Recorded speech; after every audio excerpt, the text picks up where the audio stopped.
I just finished reading Volume 9 of Monster, and after completing the entire manga, let me tell you, I have some thoughts.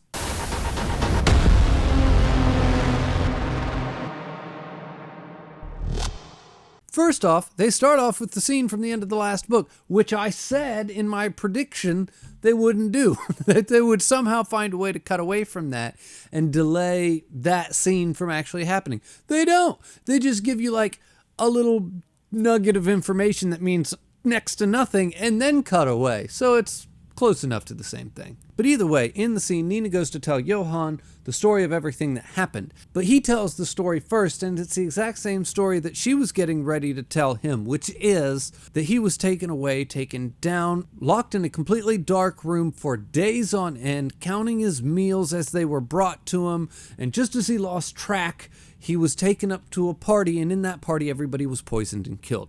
After he tells this, Nina just starts screaming, no, no, no, and eventually puts the gun to her own head. Just then Tenma gets there, Johan's already gone, and Tenma stops her from killing herself, and she tells Tenma that Johan got it wrong. It was her that was taken down to the lightless room, and then when she got back, she spent days reciting this story over and over again to Johan, but it was actually her that was taken, not him. Anyway, now that that's over with, we're going to switch gears. And I mean completely. Like, switch gears from, like anything that we've had up to this point in the manga. We're just going to forget it. Like, get rid of that. We're doing something different now. And the rest of the book is going to take place in a small town in the woods. And we're going to be introduced to this town by the BKA man. When suddenly this aloof stranger shows up with a really strange smile. And guess what? It's Grimmer. And I'm on board. You know how much I love Grimmer. He's just my favorite character in the entire manga, probably. And also the BKA man for basically the rest of this is going to kind of become like the MVP of this entire volume and maybe even the entire climax of the manga. And if a couple of volumes ago you would have told me that the BKA man would become that, I would not have believed you. But here we are. Anyway, here in the town, Grimmer and the BKA man are about 10 steps ahead of Tenma because they're already here. And they're here in this small town because this is where Franz Bonaparte is. And Johan is going to make the entire town go crazy, little by little, one person at a time, kind of creating this like snowball effect, destroying the entire town from the inside out. And I just want to say up front that this whole like next section, basically the rest of the manga, is one of my favorite sections in the entire manga. It was just an absolute blast to read. Anything that happens in this town was by far some of the most thrilling and entertaining things for me in the entire manga. And to be honest, I don't think that the idea of this town was necessarily telegraphed very well, in the sense that people were just kind of magically, everybody shows up in this little town and this is where the climax is going to happen. It's like the seeds just weren't really laid as to how we got here. I mean, I understand why we're here. We're here because this is where Franz Bonaparte is, and we've been looking for him for a while. But they didn't really necessarily plant the seeds of how everybody put this together. They just kind of magically showed up, which is par for the course for this manga at this point. I do not know why that surprises me. So let's just move on. Anyway, the BKA man and Grimmer both go out and do like their own investigations, like independently. And let me tell you, the BKA man ain't fucking around in this volume. This dude is intense. He is in a real shoot first and ask questions later kind of mood. And I mean that literally. I have not had this much fun reading a section with the BKA man in the entire manga. And then he ends up investigating like the same scene as Grimmer at the same time and confronting him on his identity. Like, you know, I've been looking into this case and you match the suspect perfectly, Grimmer. And Grimmer just looks at him and goes, so you think it can be stopped? The massacre that's about to take place here? And I just fucking love it. It's just BKA man point blank, I know who you are. And Grimmer just like, I don't give a shit. And he's just point blank back at the BKA man. Dude, quit fucking around. You know we're doing the same thing. You know we're investigating the same thing. What's our plan? What's our play? What are we doing? And don't dick around with who I am. We're both smarter than that. BKA man. And they are. And he just moves on and he just talks to him. And it's just, I love it. I love it. It's wonderful.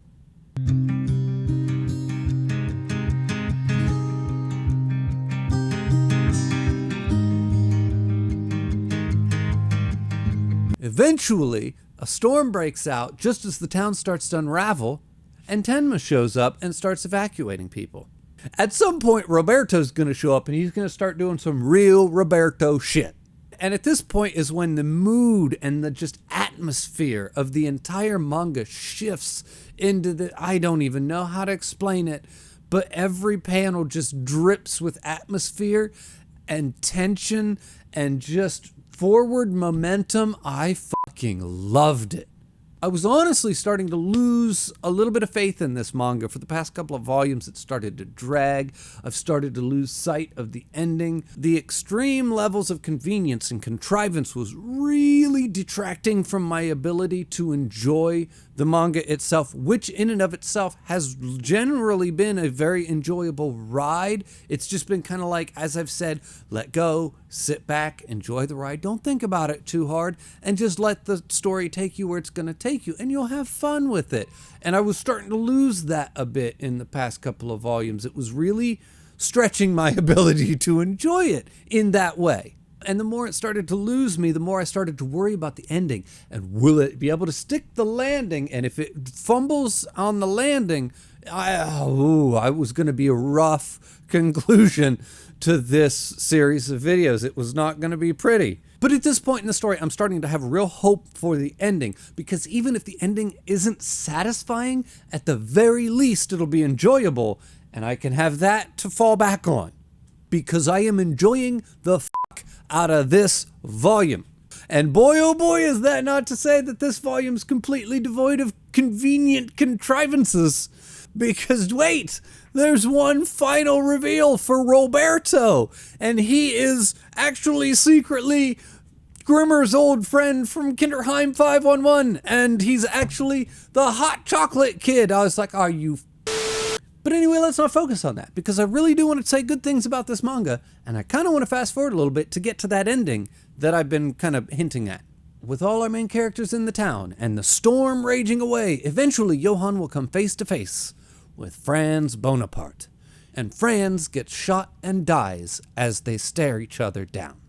Now, real quick, we do need to talk about Franz Bonaparte, because he was actually the kindly old hotel manager in this village this whole time, and he's been here hiding out because he's actually hiding from everything that he had done. He had a change of heart and he reformed, and he felt bad about everything that he had done with all these experiments on these kids. And actually, that big ballroom Holocaust murder scene that Johann is actually attempting to kind of recreate here in this town, and has kind of been recreating his entire life, was actually Franz Bonaparte's attempt to murder anyone and everyone that was a part of those experiments in an attempt to shut them down permanently.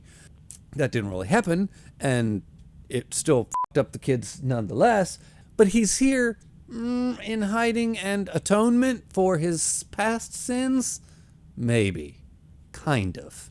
But either way, he's dead now, and we're down to Tenma and Johann. But now they get their epic scene of standing face to face, and Tenma drawing his gun and pointing it at Johann. And honestly, Johann really just wants to die. He stands there waiting to be shot, and when Tenma doesn't shoot him right away, he even threatens to kill a kid, just trying to coax Tenma into shooting him. And ultimately, Johann will be shot, but not by Tenma. He's actually shot by a member of the townsfolk that's kind of losing all their shit in the chaos around them. Actually, it happens to be the father of the child that he's pointing a gun at. So ultimately, Johann does go down, and Tenma didn't have to compromise his internal moral system in order to do it. And with Johann shot in the head, the paramedics go to take him away, and they say, we couldn't save this guy even if we had a world-class neurosurgeon. And the BKA man says, get him, and points at Tenma. And I was shocked. I was like, are you serious right now? Like, maybe I shouldn't have been shocked with the way that it opened and him saving Johann, and the way that it ends is now going to be with him saving Johann, and the ending's going to mirror the beginning. And maybe that shouldn't have surprised me. Maybe I should have seen that coming, but I didn't. And I was literally like, it like fucking blew my mind when I was like, that is awesome. It's wonderful. That put a really big smile on my face. I really enjoyed it. Not only does the beginning mirror the end almost identically, both in story and in just the paneling and the drawings that you get, it also doesn't compromise Tenma's, morals and his beliefs, and he gets to also save him. And he gets, oh my gosh, everything about it I thought was a really wonderful and satisfying conclusion to the story. I really liked it. Also, in the beginning where Nina came running out and was like, there's 2 Johanns, and I was like super nervous at the end of like volume 1 that there was going to be some really awful like multiple personality plot line that somehow went through this, and oh no, Johann didn't really do it, he had 2 personalities. That didn't happen, and I'm so relieved that there was not some crazy multiple personality angle to the end of this. Also, that whole 2 Johanns thing was I don't even know where that comes into play. If anything, there were 2 Ninas, but we're not going down that rabbit hole. We'll be here all night trying to, well, maybe there were 2 Johanns because there were 2 Ninas and they were twins and they were the same. No, not doing it. And now, if that wasn't good enough for you, the story's over, done, the end, it's over. Well, we're going to get like a little mini epilogue. And it's kind of like this shotgun blast of mysterious information where basically Tenma goes to see the mom and she tells Tenma the real names of the kids. Tenma then goes to tell Johann, your mom told me your real name, I know what it is. Johann then tells Tenma he actually remembers when the man came to take one of the kids away and his mom was the one who chose which kid got taken, and now he's haunted by the idea of, did she save me on purpose or was she just confused because she had dressed them both up like Nina? And I thought maybe Johann had dressed himself up to look like Nina, but with the mom there, it's now like heavily implied that maybe she was the one who dressed him up to look the same. And then why would she send off Nina? If she dressed Johann up to look like Nina, why would she? I don't know. Super confusing, very interesting stuff. Then Tenma leaves and the very next shot is of an empty bed where Johann disappeared. So even though Tenma knew the names, we never get to know what the names were. Then we don't know why she sent him away and Nina away instead of him. Did she even know that she was sending Nina instead of him? And now that he's disappeared, where's he gonna go? What's he gonna do? What happens from here? And it just cuts to black. It doesn't show you anything. It doesn't tell you anything. It basically just drops a whole nother little mini plate of mini mysteries right in your lap. So it basically took all the threads that it had from the story and effectively tied them off rather neatly in the main story as it concluded the main story, just to drop an epilogue on you that instead of putting a bow on that nice, neat little ending that it already gave you, it just kind of scrambles it up again and says, here, have that. And for me, that was wonderful. It was like a dual ending, and both of them were great. I loved both of them. That is the kind of stuff that I personally enjoy, is weird, mysterious endings and weird, not nice, neat, tidy things. Something that you're just like, okay. Maybe that's not as tidy and as happy as it was. What? No. Essentially, out of both of the endings we got, I loved both of them. Now, having said that, I want to talk about the overall quality of this entire manga, because perfect is a word that gets thrown around a lot when people are talking about this particular manga. At least what I've read, and some of the comments that I've even gotten on this channel like to drop the word perfect. And I do not agree with that. And all in all, for the last several volumes, I've pretty much settled into the feeling of this manga pretty much is an 8 out of 10. for as far as I'm concerned, and as far as my personal level of investment and enjoyment is concerned.